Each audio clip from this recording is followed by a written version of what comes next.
প্রিয় নবী হযরত মুহাম্মদ সাল্লাল্লাহু আলাইহি ওয়াসাল্লাম বলেছেন, পাপ কাজ করার আগে এই তিনটি বিষয় অবশ্যই মাথায় রাখবেন। এই তিনটি বিষয় আমার যেই উম্মত সব সময় মেনে চলবে তাকে পরকাল নিয়ে কোনো চিন্তা করতে হবে না। আজকের ভিডিওটি শুধু মুসলিমদের জন্য নয়, এটি ভিন্ন ধর্মী মানুষদের অনেক উপকারে আসবে তার জীবন পরিচালনার জন্য। কারণ প্রত্যেক ধর্মেই বলা হয়েছে একদিন তাদের পাপ পুণ্যের হিসাব দিতে হবে। তাই মানুষ হিসেবে এই তিনটি বিষয় সকলের মেনে চলা উচিত। এই তিনটি বিষয় যদি কোনো উম্মত তার মাথায় রাখে, অবশ্যই সে কখনোই কোনো পাপ কাজে জড়াবে না। কোন তিনটি বিষয় যা আমাদের সব সময় মনে রাখতে বলা হয়েছে? এই তিনটি বিষয় এতটাই গুরুত্বপূর্ণ যে যা আমাদের জীবনকে পাল্টে দিবে।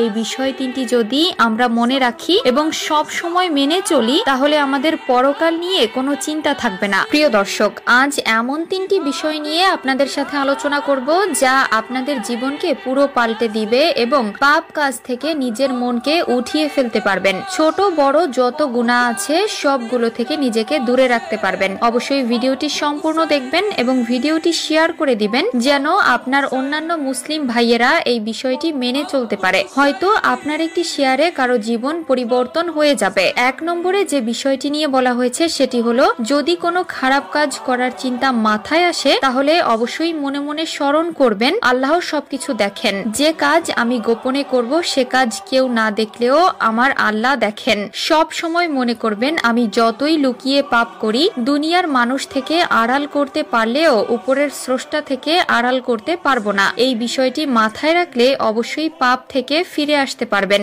2 নম্বরে যে বিষয়টি বলা হয়েছে সেটি হলো, সব সময় মনে রাখবেন আমাদের সাথে দুজন ফেরেশতা থাকে যারা আমাদের সকল কাজ সম্পর্কে লিখে রাখে। কি করেছি, কি খেয়েছি, কোথায় গিয়েছি, কি কথা বলেছি সবকিছুই লেখা হয়। হাসরের ওই কঠিন মুহূর্তে যেন কোনো কিছু অস্বীকার করতে না পারেন, এর জন্য প্রমাণ হিসেবে আপনার সকল কাজ কর্ম লিখে রাখা হয়। এই বিষয়টি মাথায় রাখলে অবশ্যই পাপ থেকে ফিরে আসতে পারবেন। যখনই পাপ কাজ করার কথা মাথায় আসবে তখনই চিন্তা করবেন আল্লাহ আছেন যিনি সবকিছু দেখেন, ফেরেশতারা আছেন যারা সবকিছুই লিখেন। ইনশাআল্লাহ যে কোনো পাপ থেকে নিজেকে হেফাজত করতে পারবেন। 3 নম্বরে যে বিষয়টি সম্পর্কে বলা হয়েছে তা হলো, একদিন আমাকে সবকিছুর হিসাব দিতে হবে। প্রিয় দর্শক, সারা বছর লেখাপড়া করে আমাদের পরীক্ষা দিতে হয় এবং সেই পরীক্ষায় আমাদের পাস ও ফেল দুটি নির্ভর করে আমাদের লেখাপড়ার উপরে। দুনিয়ার জীবনটা এমনই, যাই করেন না কেন একদিন সবকিছুর হিসাব আপনাকে দিতে হবে। আপনি যদি সেদিন পাস করেন তাহলে